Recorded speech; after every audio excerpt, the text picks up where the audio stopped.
capítulo 12 del libro de Doctrinas que Dividen de Lutzer, y estamos con el tema de predestinación o libre albedrío, Whitefield versus Wesley. Ahora toca ver estos dos grandes hombres que han sido de impacto para el pueblo de Dios a través de siglos pasados.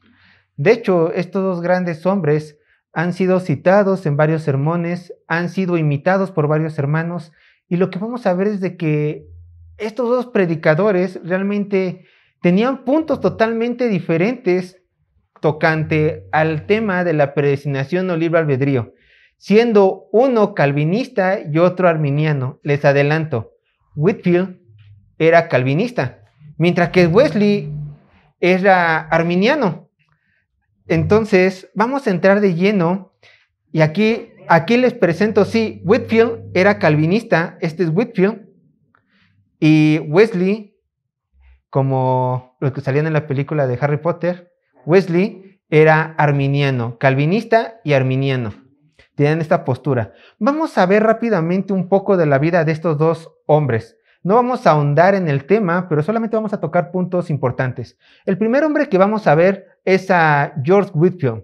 Es este hombre que está al lado izquierdo de la pantalla, George Whitefield. Y este hombre es recordado en la historia del cristianismo como uno de los más grandes predicadores que la humanidad haya visto. Y él tuvo sermones llenos del Espíritu Santo y de doctrina, a tal grado que fue uno de los partidarios del avivamiento que ocurrió en Londres, mientras él tenía 20 años de juventud. Por ese tiempo, mientras George Whitefield andaba en avivamientos, predicando poderosamente la palabra de Dios, también este hombre, hermano en Cristo, John Wesley, también realizaba obras misioneras en Georgia, Estados Unidos. Estos dos hombres eran ingleses, cabe recalcar. Entonces, John Wesley se encontraba en Georgia en una obra misionera, pero nunca se vio que al principio John Wesley tuviera mucho éxito en su obra misionera. Entonces, cuando Wesley regresó a Inglaterra de joven, ¿qué creen que pasó? Pasó lo que él narra, un hecho asombroso. Se convirtió a Cristo. Y ustedes pueden decir, ¿cómo? O sea, ya era misionero, ya predicaba, y se convirtió a Cristo después de haber sido misionero y predicador. Claro, él se dio cuenta que había vivido una conversión falsa. Él se dio cuenta que su cristianismo no era genuino. ¿Cómo se convenció? Bueno, por medio de escuchar la lectura del prefacio del comentario sobre Romanos de Martín Lutero. Wesley cayó en la certidumbre que no era salvo y se convirtió después de haber predicado a Cristo, después de haber sido misionero. Obviamente, después de su conversión, su ministerio fue creciendo más y más. Mientras tanto, mientras Wesley estaba luchando con si era salvo o no, y a una edad ya avanzada, después de haber sido misionero, predicador, se convirtió a Cristo, George Whitefield estaba prácticamente arrasando con toda Inglaterra, arrasando con todo su país. Eran sus sermones tan poderosos en el Espíritu Santo, era su ministerio en el Señor tan notable, que llegaron a decir de él que toda Londres y la nación entera resuenan con las cosas grandes de Dios obradas por el ministerio de este hombre, George Whitefield. Por supuesto que estos dos hombres se conocieron en la Universidad de Oxford, eran de hecho amigos. Y gracias a esta amistad que habían tenido en la universidad, tanto Whitefield como Wesley, Whitefield le pidió a Wesley que se uniera a sus grandes predicaciones a multitudes. Entonces Wesley aceptó la invitación de George Whitefield y ambos predicaron un tiempo juntos. Pero Wesley se separó de su amigo por un tiempo y él continuó predicando por sí mismo, solo. Pero a pesar de que John Wesley ya era reconocido por sus predicaciones, déjenme decirles que la fama y la potencia de las predicaciones de George Whitefield siempre fue mayor. Y no fue hasta el año de 1739, en el año de 1739, cuando Whitefield zarpó al continente americano, no sin antes pedirle a su amigo Wesley que por favor pastoreara su congregación, ya que él se iba a ausentar por un tiempo. Su congregación de Whitefield se encontraba en Bristol, Inglaterra, y él tenía que ir a los Estados Unidos a predicar el evangelio.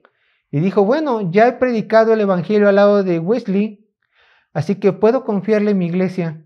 Y él, antes de irse, le dijo lo siguiente. Le dijo, no entrar en altercados, mucho menos en lo concerniente a la predestinación, porque la gente tenía muchos prejuicios al respecto. Este fue el único encargo que Whitefield le dio a John Wesley. Entonces, como ya lo dije, Whitefield partió en el año 1739 a América, al continente americano, y le dejó su predicación en manos de su amigo. Por supuesto que Whitefield jamás imaginó lo que Wesley le iba a hacer a su congregación. ¿Por qué? Porque Wesley aprovecharía la oportunidad para poner a su congregación en contra de las enseñanzas del que era su amigo, tocante a la predestinación y perfeccionamiento del hombre. Y así Wesley había comenzado a predicar en contra de las enseñanzas que su pastor Whitefield les había dado. Fíjense que Wesley no era calvinista, era arminiano. Pero es curioso el comentario que encontré en este libro. ¿Por qué? Porque el hombre que aborrecía el calvinismo, tocante a John Wesley, se había convertido en líder de un movimiento, de un avivamiento que había sido empezado por Wesley, un calvinista. Había trepado los hombros de un calvinista para poderse dar a conocer. Había trepado sobre la congregación de un calvinista que era su amigo, para así poder esparcir sus doctrinas arminianas. Por supuesto que cuando Whitefield, les repito, aquí está Whitefield a la izquierda de la pantalla, cuando George Whitefield regresó de su viaje misionero de predicar en los Estados Unidos, pudo notar que John Wesley ya había implantado su doctrina arminiana del libre albedrío en la congregación que él había encargado. De aquí en adelante su amistad se rompió. Su amistad se rompió.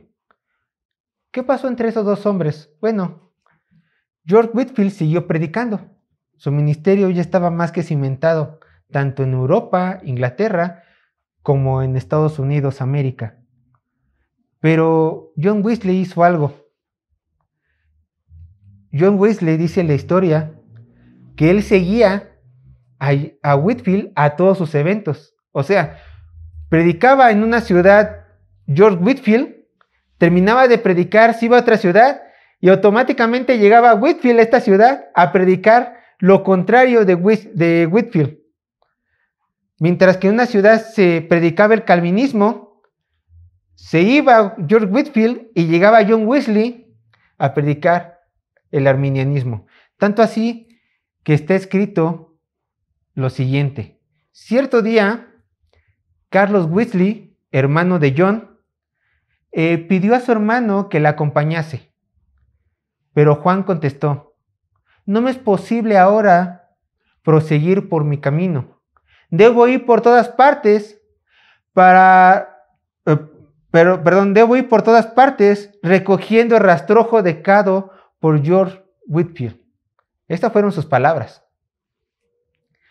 Pero entonces, ¿cuáles fueron las diferencias doctrinales que llevaron al rompimiento de esta amistad? ¿Cuáles fueron las diferencias doctrinales que llevaron al rompimiento de esta amistad? John Wesley, que es el que está aquí en la imagen, John Wesley insistió en que el calvinismo enseña que por decreto de Dios la mayor parte de la humanidad es condenada a muerte sin posibilidad alguna de redención. Nadie puede salvar a esta multitud excepto Dios. ¿Y qué creen? Y Él no está dispuesto a hacerlo, a salvarlas. Dice Wesley, decir que Dios ha decretado no salvarle equivale a decir que ha decretado condenarles. Llámese esto como se quiera llamar, elección, predestinación o reprobación, al fin de cuentas es la misma cosa. Por virtud de un decreto eterno e inalterable de Dios, una parte de la humanidad se salva de manera infalible y el resto se condena por la misma infalibilidad. Luego concluyó que esto haría vana la predicación del Evangelio. Dice Wesley, es innecesario para los que son elegidos y es inútil para quienes no lo son. De hecho, Wesley llamó a la predestinación una doctrina llena de blasfemias. Él dijo que representa a nuestro Señor como un hipócrita, un engañador de la gente, un hombre carente de sinceridad, y esta es una blasfemia que hace zumbar los oídos de cualquier cristiano, hablando del tema del calvinismo. Y no contento con esto, John Wesley le dijo a su antiguo amigo Whitefield, usted representa a Dios como un ser peor que el diablo, dice Wesley, más falso, más cruel y más injusto. Usted dice que lo va a demostrar con las Escrituras. Espera un momento. ¿Qué es lo que va a probar con la Biblia? ¿Que Dios es peor que el diablo? No puede ser. No contento con esto, John Wesley dijo las siguientes palabras que son muy duras. Y esto es un escrito que Wesley le dirige al diablo, le dirige a Satanás. Él dijo esto. John Wesley, recuerden, John Wesley es arminiano y está en contra del calvinismo. Y dijo esto: eres un tonto. ¿Para qué sigues rugiendo? Es fútil y superfluo tu acecho de las almas, tanto como nuestra predicación. ¿Acaso no te has enterado que Dios te quitó el trabajo y ya lo realizó con más efectividad? Nosotros podemos resistirte, pero Él puede destruir almas y cuerpo en el infierno con un acto irresistible. Lo único que puedes hacer es seducir. En cambio, su decreto inalterable para dejar miles de almas en la muerte les obliga a continuar en pecado hasta que se dejan caer en las llamas perpetuas. ¿No has oído que Dios es el león devorador, el destructor de las almas y el aniquilador de los hombres? Sin duda, esta es una declaración en contra del calvinismo muy afilada para su tiempo. Para Wesley, hermanos, era tan obvio que las doctrinas arminianas eran las correctas, que realmente nunca ofreció mucho respaldo bíblico en sus palabras. Simplemente Wesley apeló al hecho de que el evangelio es ofrecido a todos los hombres, y eso, para él, era prueba suficiente de que el hombre, y no Dios, era quien hace la elección de su propia salvación. Esto creía Wesley. Por supuesto que si el arminianismo fuera correcto, entonces tanto Agustín, Lutero, Calvino, Whitefield y Jonathan Edwards, quienes son reconocidos en la historia como grandes cristianos eruditos en la Biblia, los llevaría a simplemente hombres que enseñaron herejías a lo largo y ancho de todo su ministerio. Esta era la postura de este hombre de Wesley. Pero ¿cómo pudieron haber sido engañados estos grandes hombres de Dios? ¿Habrían pasado por alto en sus estudios bíblicos algún punto que los orillara a caer en el error de la predestinación? Antes de continuar con esto, vamos a ver un poco más de historia tocante al tema del debilitamiento del calvinismo en Norteamérica, o sea, en Estados Unidos. Recuerden que estamos hablando de Estados Unidos, ¿por qué? Porque desgraciadamente el cristianismo protestante ya llegó muy tarde a América a Latinoamérica. Aquí todavía éramos católicos, muy católicos, pero llegaron a Estados Unidos antes los protestantes, por eso la historia se centra allá al norte del continente. Bueno, primeramente los puritanos tuvieron gran influencia en la región norte de América. Recordemos que estos hombres, los puritanos, creían en la predestinación y en la esclavitud de la voluntad del hombre.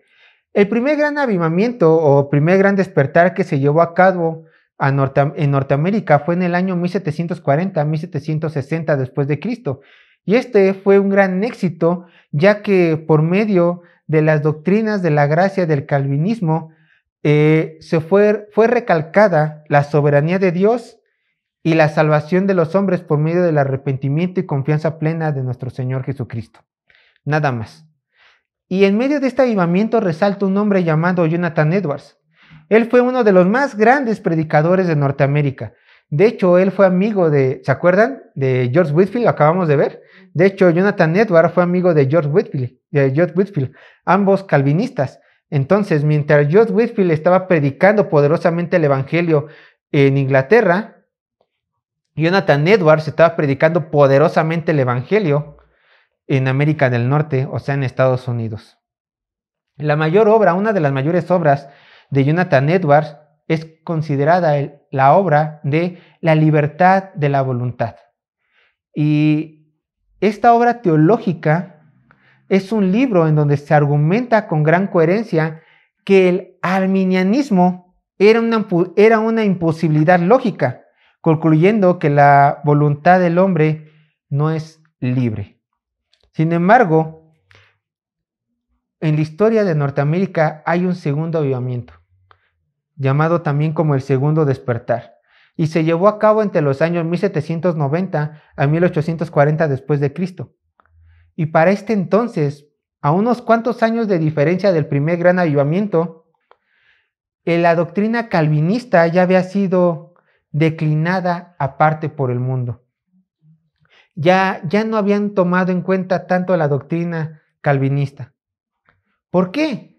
Porque si la doctrina calvinista había influenciado grandemente en el primer gran avivamiento, volteando a ver a Dios, ahora para el segundo despertar ya no la estaban tomando en cuenta, ya no se predicaba estas grandes doctrinas. Mucho tuvo que ver, hermanos, la influencia de este hombre, Charles Finney o Carlos Finney. Él, a través de la historia, ha sido considerado, bueno, por lo menos este título le han puesto como el especialista en avivamientos. Y bueno, vamos a ver por qué le llamaban así. Pero déjenme decirles, antes de ver esto, este hombre, Carlos Finney, no era calvinista, era arminiano. Y estaba más apegado a las doctrinas de Pelagio que a las doctrinas de Agustín y de Calvino. Finney también es considerado en la historia como la persona que introdujo el llamado al altar. ¿Saben qué es el llamado al altar, hermanos? ¿Sí se acuerdan? ¿No? Bueno, es una práctica que círculos carismáticos aquí en México acostumbran a hacer mucho. Y Finney fue el que lo hizo. Finney, obviamente, él hacía campañas de evangelismo. Él les llamaba campañas de avivamiento. Juntaba una multitud, predicaba, y después de cada predicación, Finney, ¿qué es lo que hacía? Arrepiéntete, pasa al altar, ven, toma tu decisión, el momento de seguir a Cristo es ahora, ven, pasa enfrente, toma tu decisión el día de hoy. Ese es el llamado del altar. ¿Ya confesaste a Cristo? Sí. Ah, pues ya eres salvo. Aunque el día de mañana este hombre siguiera en su pecado. Pero porque pasó enfrente al altar, ya era santificado, ya era salvo. De acuerdo con las enseñanzas de Finney. Y esta práctica fue lo que le terminó haciendo muchísimo daño a nuestros hermanos de América del Norte, de Estados Unidos. ¿Por qué? Porque lejos de confiar en la soberanía de Dios y ver su realidad de que ellos necesitaban un Salvador, ya que eran incapaces de poder salvarse por sus propios méritos, ellos depositaban su salvación en qué. Yo tomé mi decisión. Yo ayer en la noche pasé al altar. El predicador Finney me dijo que yo era salvo. Yo le creo a él. Y ellos seguían con su vida llena de pecado. Fíjense que en Norteamérica fue tanta la decadencia de las doctrinas calvinistas que en el año de 1855 el doctor Oliver Wendell Holmes, quien trabajó en el Tribunal Supremo de Justicia de Norteamérica, declaró al calvinismo muerto en los Estados Unidos. Esto a pesar de que su padre fue un pastor de la primera iglesia congregacional de Cambridge, Massachusetts.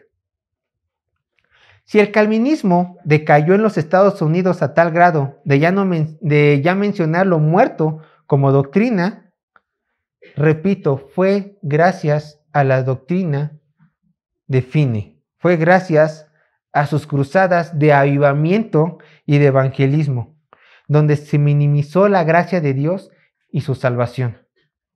Para Finney, el hombre, ¿se acuerdan que dijimos que Finney tenía doctrinas de Pelagio? ¿Se acuerdan cuáles eran las doctrinas de Pelagio? Pelagio decía, si el Señor me ordena algo, es porque yo puedo hacerlo, ¿se acuerdan? Pelagio decía que él podía vivir la vida más santa porque el Señor le había dado las herramientas para vivir esta vida santa. Finney pensaba igual. Finney decía, cada hombre, si toma la decisión de vivir vida santa, si toma la decisión de hoy seguir a Cristo mientras son llamados al altar, estos hombres pueden ser salvos por sus propios méritos. Es más, yo hago avivamientos, ¿por qué? Porque el Espíritu Santo no mueve los avivamientos, sino es el hombre que ocupa correctamente los medios de gracia para que los avivamientos puedan fluir como yo hago que fluyan el día de hoy. Entonces, Finney realmente pensaba igual que Pelagio, que él podía mover los corazones y los hombres mismos podían ocupar su libre albedrío, mover sus corazones, mover sus mentes para poder adorar a Dios. De hecho, él predicó un sermón muy controversial titulado Pecadores destinados a cambiar sus propios corazones. ¿Por qué? Porque esto reflejaba las creencias arminianas, pelagianas de Finney, haciendo a un lado las doctrinas del calvinismo. Finney dijo, cuando el pecado se empieza a manifestar en la vida de un niño, es por entero resultado de una tentación al egoísmo que surge de las circunstancias en que el niño vive. En otras palabras, si tú eres pecador, no es porque en ti haya pecado como tal, es porque tus circunstancias te orillaron a pecar. Esto, por supuesto, que va en contra de las doctrinas calvinistas, porque el calvinismo, ¿qué enseña? Ya lo hemos visto. Tú pecas porque eres pecador. Ajá. No eres pecador porque pecas. Eso es la gran diferencia. Además, este hombre se quejó de que los calvinistas eran incongruentes, porque predicaban que los pecadores se debían de arrepentir, pero al mismo tiempo, este mensaje que ellos daban, les decían que eran incapaces de arrepentirse. Por eso este hombre veía incongruente el calvinismo. Y por supuesto, decir que los pecadores no se podían arrepentir era calumniar a Dios con acusaciones de tiranía infinita. Por supuesto que en la actualidad la mayoría de los cristianos se encuentran a favor de las enseñanzas de Finney, antes que en la de Whitefield, y la de Jonathan Edwards,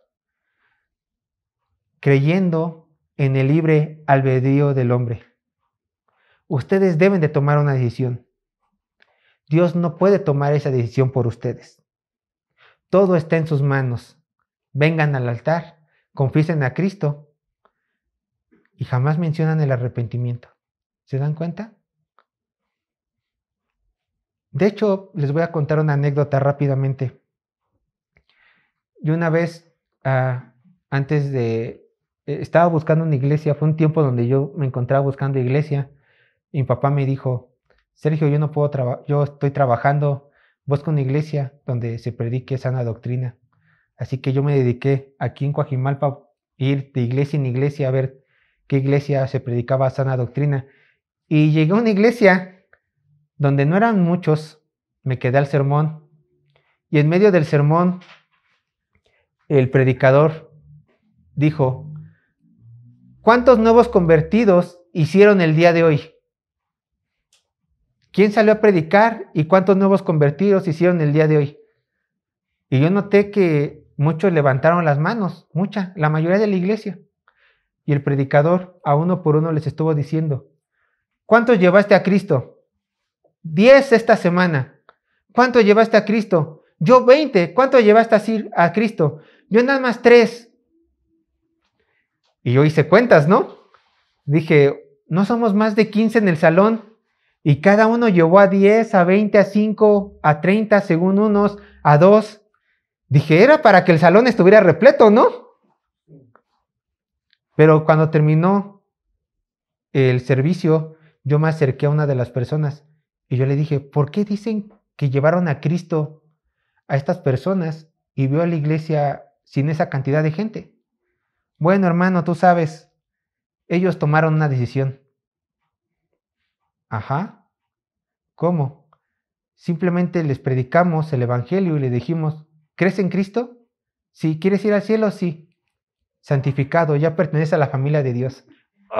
¿No? O sea, y esto es lo que enseñaba Finney, paz en el altar. Tú puedes, es tu decisión. Bueno, ¿y la obra de arrepentimiento? ¿Y la santificación? ¿No? ¿El congregarse? ¿La comunión con el cuerpo de Cristo? Bueno, obviamente en aquel entonces yo no sabía tanto de doctrina y no le pregunté todo esto, pero sí noté fuertemente que estos hombres, lo que tienen estas doctrinas arminianas, no todos, algunos, están más interesados en decir, yo logré tanto y no hay fruto, no hay fruto. Bueno, regresando al tema. De hecho, hermanos, si ustedes les pusieran enfrente a los hombres doctrinas arminianas y doctrinas calvinistas, y le dijeras a los hombres, escoge, de hecho, la mayoría de los cristianos escogen las arminianas. Son mucho más fácil de digerir las doctrinas arminianas y de aceptar que las doctrinas calvinistas. Y esto nos lleva a la pregunta, ¿por qué es más fácil para el creyente aceptar las doctrinas arminianas antes que al calvinismo? ¿Por qué más fácil?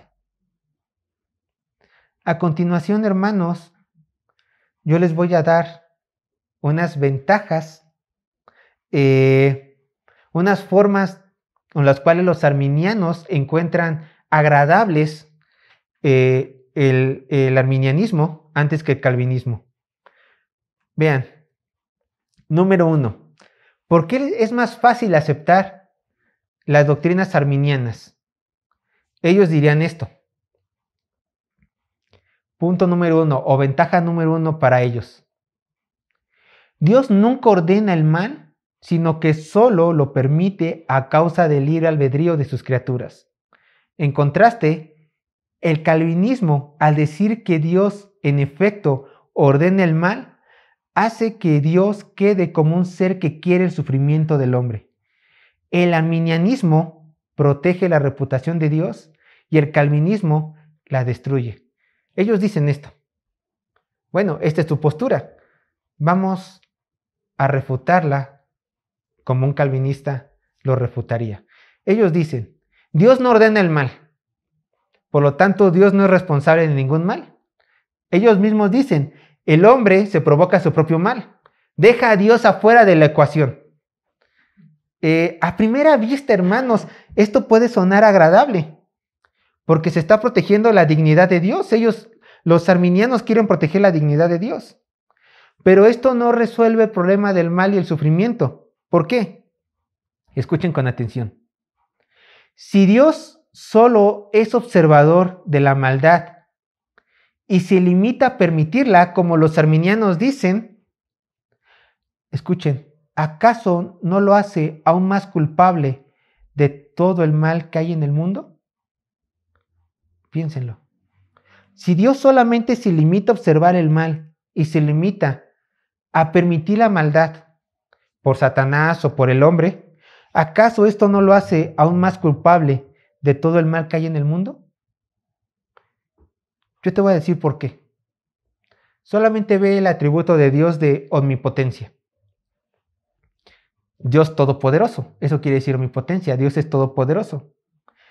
Si nuestro Dios es todopoderoso y no usa todo ese poder para detener la maldad y los desastres, entonces es realmente responsable de lo que ocurre o deja de ocurrir. ¿Se dan cuenta?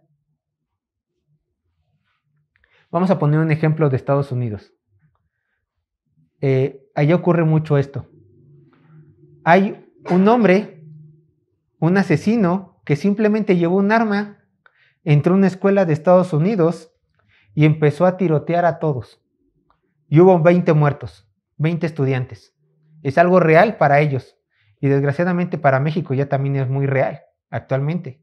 Hombres que simplemente entran a funerales, sacan a todos y a todos les disparan, ¿no? O antros, ¿no? Es una realidad. Recuerden que estamos bajo la luz de un Dios todopoderoso. Yo les pregunto, ¿Dios no pudo detener con una gripa muy fuerte a este asesino del ejemplo de la escuela para que no se levantara y así no matara a estos 20 estudiantes? ¿O simplemente antes de despertar, Dios no pudo darle a este asesino del ejemplo una muerte fulminante para que no murieran 20 inocentes? Pero, como Dios no lo hizo en el ejemplo, y aún con todo su poder permitió que este acto de maldad ocurriera, Dios es responsable al permitirlo, ¿no? ¿No lo hace esto más culpable?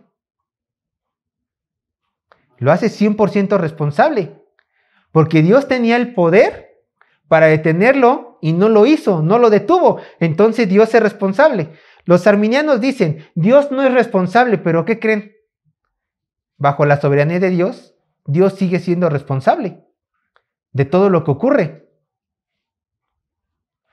Les voy a dar otro ejemplo.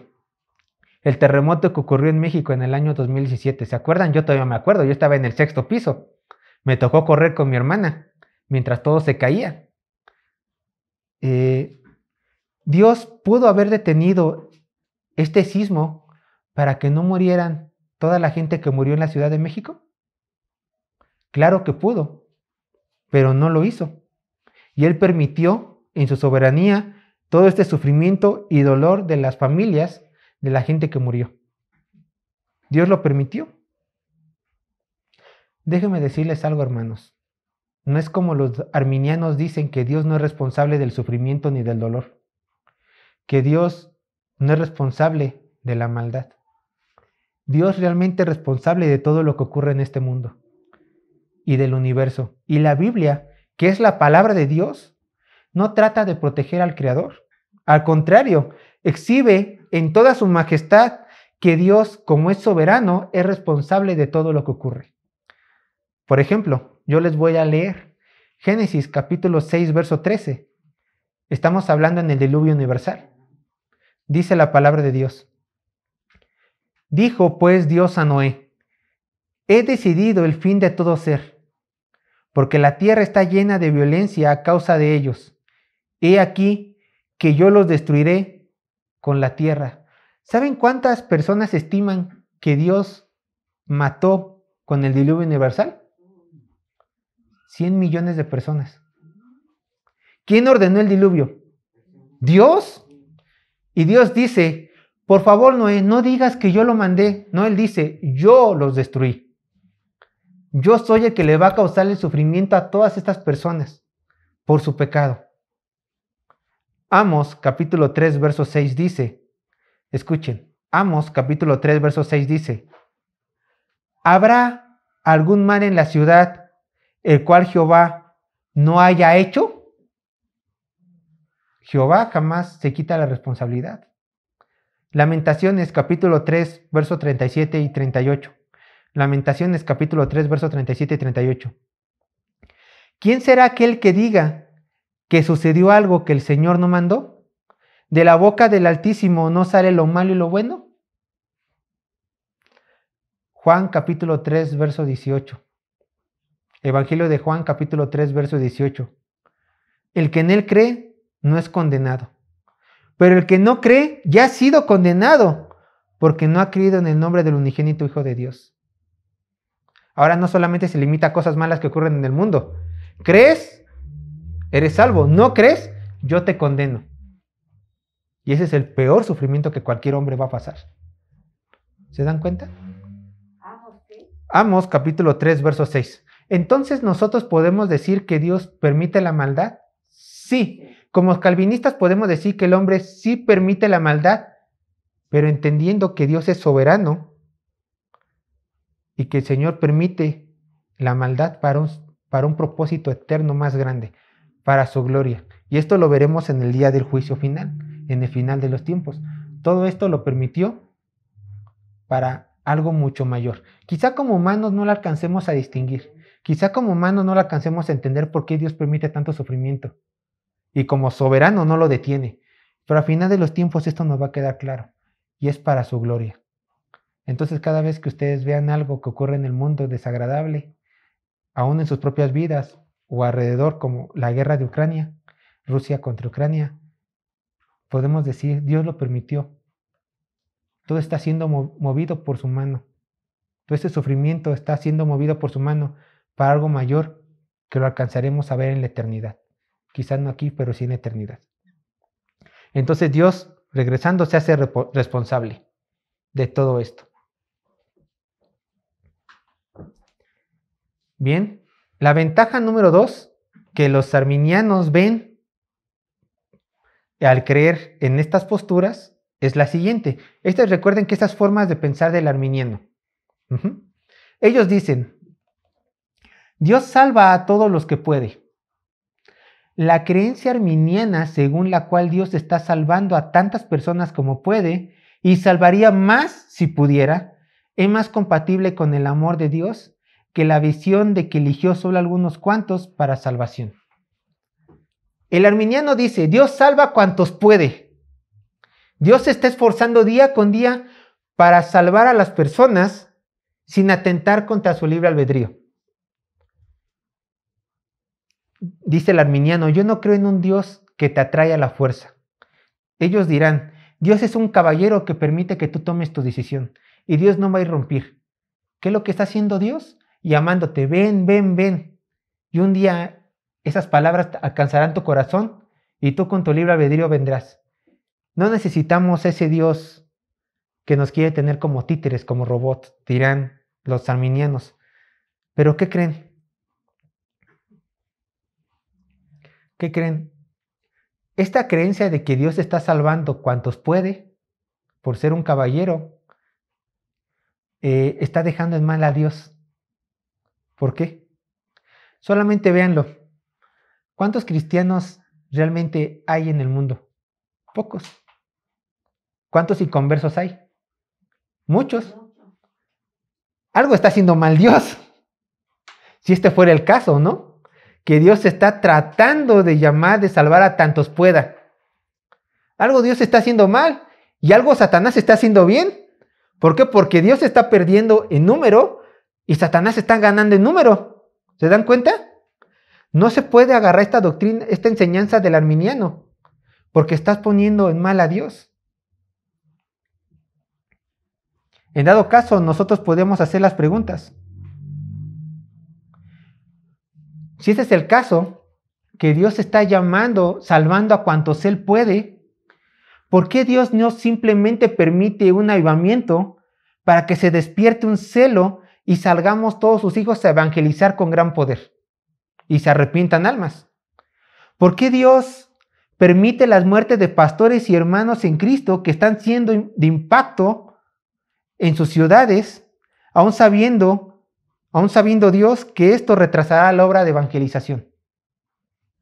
Si Dios se está esforzando, ¿por qué está permitiendo todo esto? A la lupa del arminiano, que ellos mismos se ponen, algo Dios está haciendo mal para perder tantas almas y no ganándolas.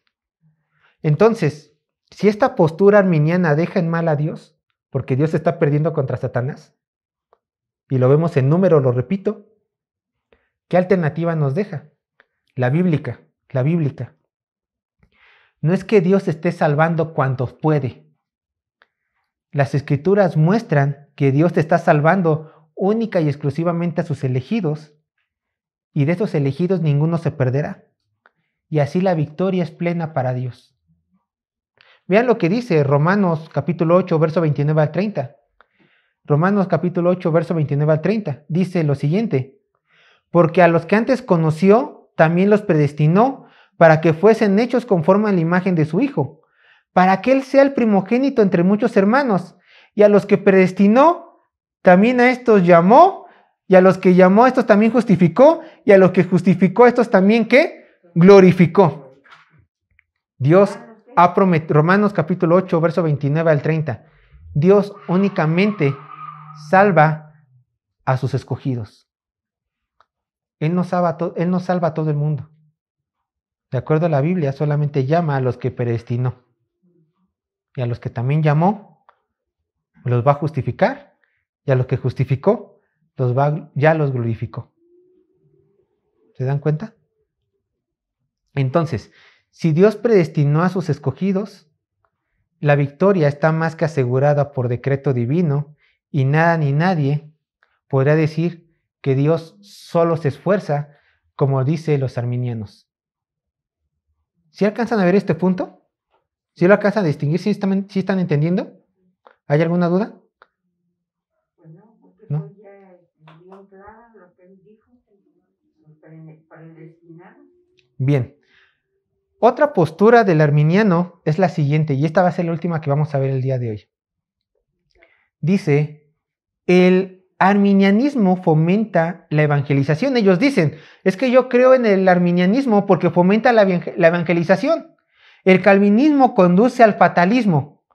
Todos hemos oído a alguien decir, si ya han sido elegidos un número determinado de seres humanos que van a salvarse, ¿para qué nos tomamos la molestia de testificarles? A fin y al cabo, lo que ha de ser será, dicen los arminianos, como refutando el calvinismo. Tú, calvinista, ¿para qué evangelistas si ya hay un número escogido de personas? ¿Para qué te esfuerzas? La Biblia dice que hay una gran comisión, dice el arminiano. Por lo tanto, la persona libremente puede escoger ir a Dios, y por eso yo evangelizo, para que estas personas libremente vayan a Dios. Y esta es la respuesta a esta pregunta. Si Dios ha ordenado que todos sus hijos participen en la gran comisión, sus hijos simplemente tienen que obedecer. Sí, la Biblia dice que hay escogidos. Sí, la Biblia dice que hay predestinados. Sí, la Biblia dice que solamente unos cuantos van a ser salvos. Pero Dios dice en esa misma Biblia que todos sus hijos, sin excepción, tenemos que participar en la gran comisión. Entonces, se trata simplemente de obediencia. El calvinista, el arminiano, evangeliza porque ellos piensan que con sus palabras los hombres van a poder tomar la libre decisión de llegar a Cristo. El calvinista evangeliza porque quiere obedecer simplemente la voluntad de su Dios. Si el Señor dice, hay escogidos, el calvinista dice, amén.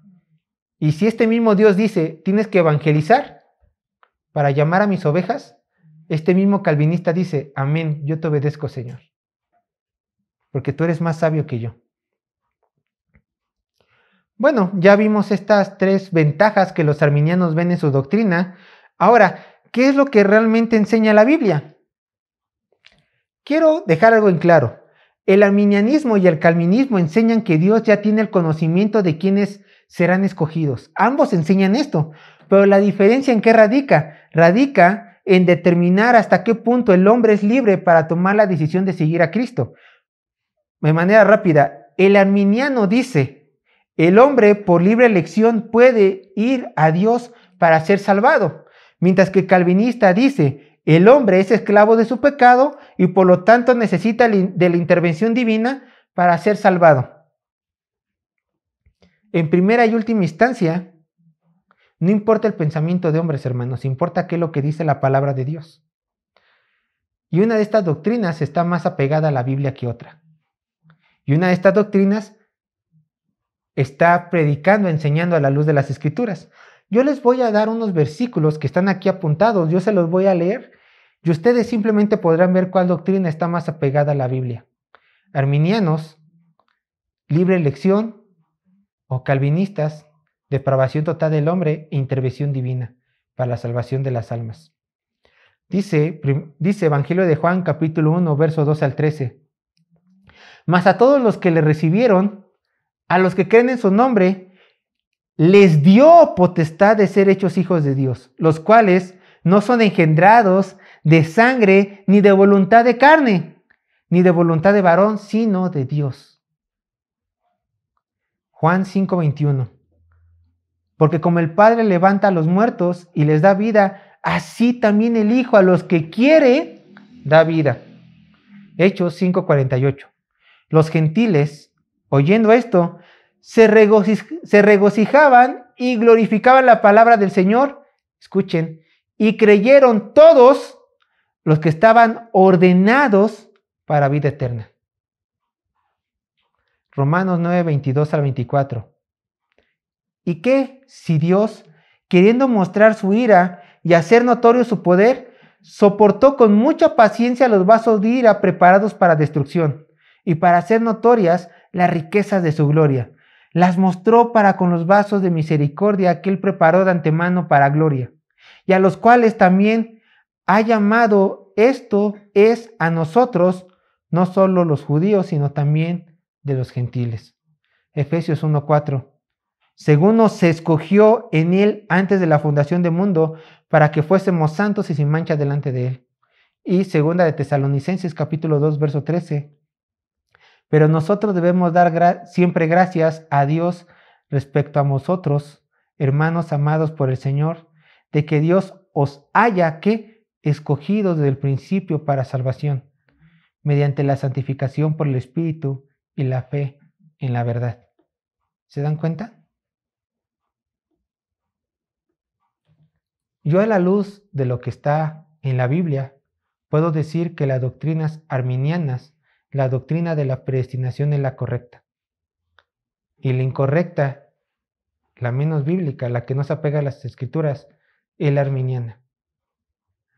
No hay sustento bíblico suficiente para poder decir que la postura arminiana es la correcta. Yo quiero terminar con una última pregunta. Quizás algunos cristianos se pregunten, Sergio, ¿puede haber algún punto medio en donde ambas doctrinas, arminianos y calvinistas, encuentren la paz? Y yo les voy a decir que no. O crees en el libre albedrío del hombre para salvación, donde el hombre toma su propia, por iniciativa propia, querer seguir a Cristo, o realmente estás convencido, como los calvinistas enseñan, que el hombre está depravado, que el hombre no busca a Dios, Romanos 3, y que se necesita intervención divina para que un alma se salve. No hay puntos medios, una u otra. Con esto no quiero que ustedes se queden con la impresión de que los arminianos son del diablo. Claro que no. Yo quiero que ustedes vean lo que ocurrió con estos dos grandes hombres. Con George Whitefield y con John Wesley. Ellos tenían grandes diferencias doctrinales. Whitefield, que está a su izquierda, era calvinista, como ya lo vimos. John Wesley, como ya lo vimos, era arminiano. Ellos, arminiano. Wesley era arminiano. Whitefield creía en la predestinación y Wesley creía en el libre albedrío del hombre. Obviamente esas posturas jamás iban a compaginar. Obviamente esto llevó a una ruptura de amistad. Pero déjenme decirles que estos dos hombres históricamente fueron usados grandemente por Dios, independientemente de su postura.